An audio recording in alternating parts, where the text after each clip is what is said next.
Country delight buffalo milk start చేసాము. First పిల్లలకి ఇచ్చినప్పుడు కానీ, మేము పెరుగు తిన్నప్పుడు కానీ, మేము చిన్నప్పుడు తిన్న ఓల్డెన్ డేస్ గుర్తొచ్చాయి మాకు. మీగడ కానీ, మీగడ కూడా పాలు కాచాక మీగడ బాగా రావడం, అప్పుడు మా చిన్ననాటి రోజులు గుర్తొచ్చాయి అన్నమాట. అమెరికా అధ్యక్షుడు డొనాల్డ్ ట్రంప్ ఇటీవలే పెంటగాన్కు ఆర్డర్స్ జారీ చేశారు, అణ్వాయుధ పరీక్షలు జరపాలి అని చెప్పేసి.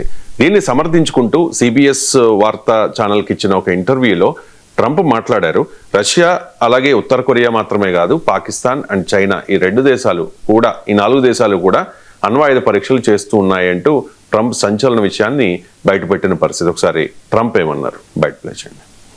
I'm saying that we're going to test nuclear weapons like other countries do, yes. But the only country that's testing nuclear weapons is North Korea. China Russia's testing nuclear weapons. My understanding... And China's testing them too, you just don't know about it. That would be certainly very newsworthy. My understanding is what Russia did recently was test essentially the delivery systems for nuclear weapons, essentially missiles, which we can do that, but not with nuclear weapons. Russia's testing and China's testing, but they don't talk about it. You know, we're a open society. We're different. We talk about it. We have to talk about it because otherwise you people are going to report. They don't have reporters that are going to be writing about it. We do. No, we're going to test because they test and others test. And certainly North Korea's been testing. Pakistan's been testing. Not nuclear weapons, is my understanding. North Korea has, but not nuclear weapons. They don't go and tell you about it. And, you know, as powerful as they are, this is a big world. You don't necessarily know where they're testing. They test way underground where people don't know exactly what's happening with the test. You feel a little bit of a vibration. They test, and we don't test. We have to test. And Russia did make a, you know, little bit of a threat the other day when they said they were going to do certain forms of a different level of testing. Sir, Trump చెప్తున్నారు sir, Russia testing, North Korea testing, China testing, even Pakistan also testing అని చెప్పేసి. ఏంటి sir ఇన్ని దేశాలు అణ్వస్త్ర పరీక్షలు చేసుకుంటూ పోతే ఏంటి పరిస్థితి? ఎందుకు సార్ ఈ దేశాలన్నీ అణ్వస్త్రాలని సముపార్జించుకోవడానికి పోటీ పడుతూ ఉన్నాయి? దానికన్నా మనకు ముఖ్యమేంటి అంటే పాకిస్తాన్ అణుపరీక్షలు జరిపాడు. ఇతర దేశాలన్నీ అణుపరీక్షలు జరిపినా మనకి ఇమీడియట్ థ్రెట్ ఉండదు.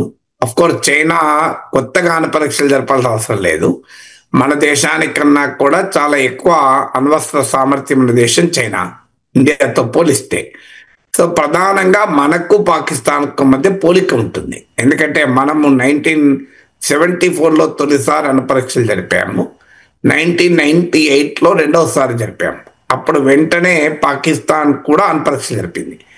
1974లో అణుపరీక్షలు జరిపినప్పుడే ఇండియాలో అమెరికా రాయబారి, ఇప్పుడు ఇందిరాగాంధీ ప్రభుత్వం ఉన్న సమయంలో భారతదేశంలో అమెరికా రాయబారి ఇందిరాగాంధీ దగ్గరికి వెళ్ళి మాట్లాడాడు, మీరు అణుపరీక్షలు జరిపి పాకిస్తాన్పై ఆధిక్యత సంపాదించామని అనుకుంటున్నారు, కానీ రేపు పాకిస్తాన్ కూడా అణుపరీక్షలు జరిపి థర్స్డే లోపు మాకు కాశ్మీర్ ఇచ్చేయండి, లేకపోతే ఫ్రైడే రోజు స్వర్గంలో కలుద్దాం లేదా నరకంలో కలుద్దాం అంటారు.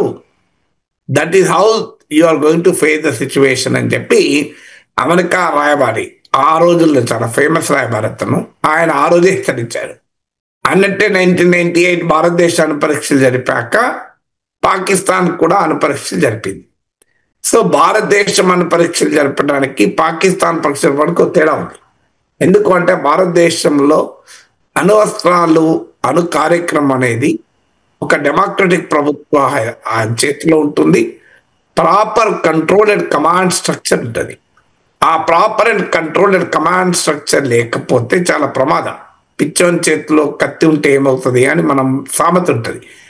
ఆ పాకిస్తాన్ అంటే ఒక దివాలా కోరు దేశం చేతిలో, ఒక ఫెయిల్డ్ స్టేట్లో, ఒక ఫ్లాడ్ స్టేట్లో అణ్వస్త్రాలు ఉంటే ఏమవుతుంది అనేది ప్రపంచానికి ఎంత ప్రమాదం. ఎందుకంటే పాకిస్తాన్ ప్రభుత్వాన్ని సైన్యం నడుపుతుంది, ఐఎస్ఐ నడుపుతుంది. సైన్యము ఐఎస్ఐలో జిహాదీ శక్తులు పీకల దాకా ఉన్నాయి. అలా అసీం మునీరే ఒక పెద్ద జిహాదీ స్వభావం కలిగిన వ్యక్తి.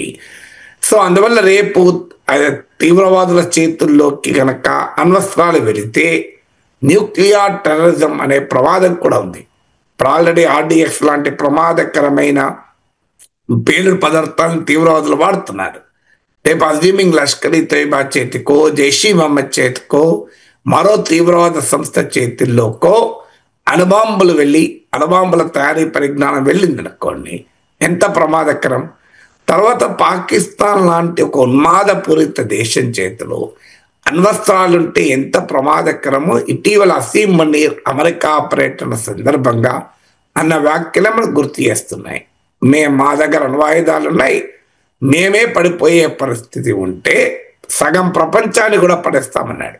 అంటే పాకిస్తాన్ అణ్వాయుధాలు భారత్కు మాత్రమే ప్రమాదం కాదు, యావత్ మానవాళికి కూడా ప్రమాదము అనేది అసీం మునీర్ స్టేట్మెంట్ బట్టి తెలుస్తుంది. మూడవది, ఇటీవల సౌదీ అరేబియా పాకిస్తాన్ల మధ్య ఒప్పందం కుదిరింది. సో దాని నాటో తరహా రక్షణ ఒప్పందం. అంటే సౌదీ అరేబియా పాకిస్తాన్ల మధ్య కుదిరిన ఒప్పందం ఏంటంటే, ఒక దేశంపై దాడి జరిగితే మరో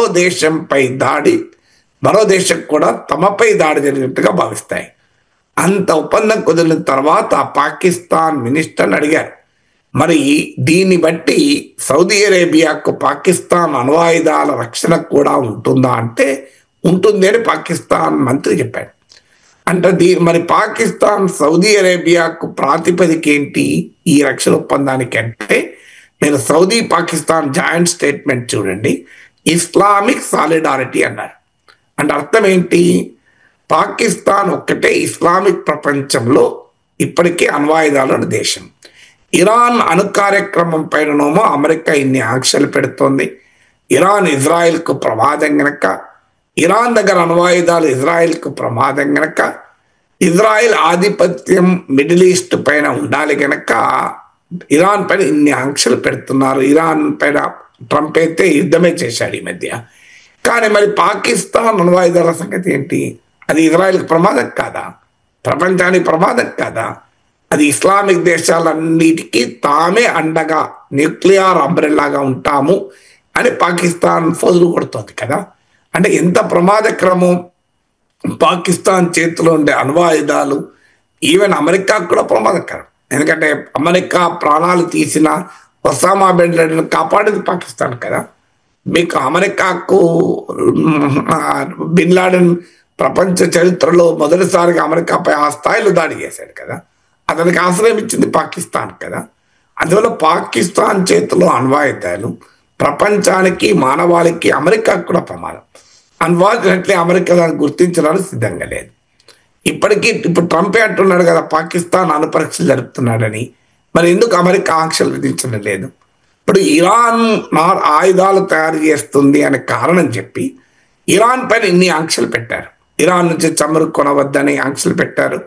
భారతదేశం కూడా ఇరాన్ నుంచి చమురు కొనడం మానేసింది. ఉత్తర కొరియా పైన ఇన్ని ఆంక్షలు పెట్టారు. మరి పాకిస్తాన్ మీద ఎందుకు ఆంక్షలు పెట్టదు అమెరికా? ఎందుకు ట్రంప్ ప్రభుత్వము? సో ట్రంపే చెప్తున్నాడు పాకిస్తాన్ ఇంకా అణు పరీక్షలు జరుపుతోందని. గతంలో జరిపింది కాదు, ఇంకా జరుపుతోంది. అలాంటప్పుడు పాకిస్తాన్ పైన ఎందుకు ఆంక్షలు పెట్టాడు? దీనికి కారణం ఏంటి? పోనీ చైనా పైన పెట్టలేదు, రష్యా పైన పెట్టలేదు అంటే అవి పెద్ద దేశాలు, అది కొత్త ప్రాబ్లమ్స్ క్రియేట్ అవుతాయి. పాకిస్తాన్ పైన పెట్టడానికి ఏంటి ఇబ్బంది? పైగా పాకిస్తాన్కి ఆయుధాలు సప్లై చేస్తున్నాడు. అసలు పాక్ అణు కార్యక్రమమే అమెరికా సహకారంతో డెవలప్ అయింది. ఎందుకంటే అమెరికా చట్టాల ప్రకారము అణ్వాయుధ సామర్థ్యాన్ని పొందుతున్న దేశాలకు సైనిక సాయం చేయకూడదు. ప్రెస్లర్స్ అమెండ్మెంట్ అని దానికి చాలా చట్టాలు ఉన్నాయి.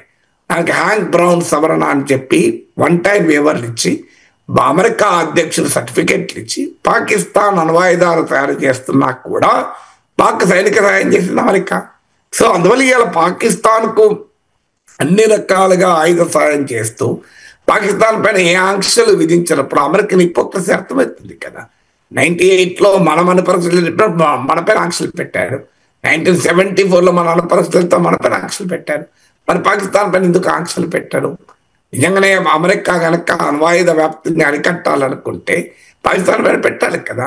అంటే ఇరాన్ విషయంలో అమెరికా అనుసరిస్తున్న వైఖరి ఎంత హిపోక్రటిక్ అర్థమవుతుంది కదా. నార్త్ కొరియా విషయంలో అమెరికా అనుసరిస్తున్న వైఖరి ఎంత హిపోక్రటిక్ ఈ ఒక్క స్టేట్మెంట్తో అర్థమైపోతుంది కదా. అందువల్ల పాకిస్తాన్ అమెరికాకు వ్యూహాత్మక మిత్రదేశం, స్ట్రాటజిక్ అలై కనుక, నమ్మిన బంటు కనుక, అమెరికాకు పాకిస్తాన్ అవసరం ఉంది కనుక పాకిస్తాన్ విషయంలో అన్నీ రాజబాటే. ఎందుకంటే Trump loves Pakistan, America loves Pakistan కనుక ఇది భారతదేశానికి అర్థం కావాల్సింది.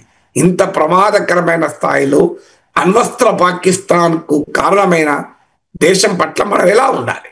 ఇప్పుడు అమెరికా చైనాలే పాకిస్తాన్కు పెద్ద మిలిటరీ అలైస్, అందులో అమెరికా అధ్యక్షుడే చెప్తున్నాడు ఇది. మరి వర్షం ఇండియా డూ.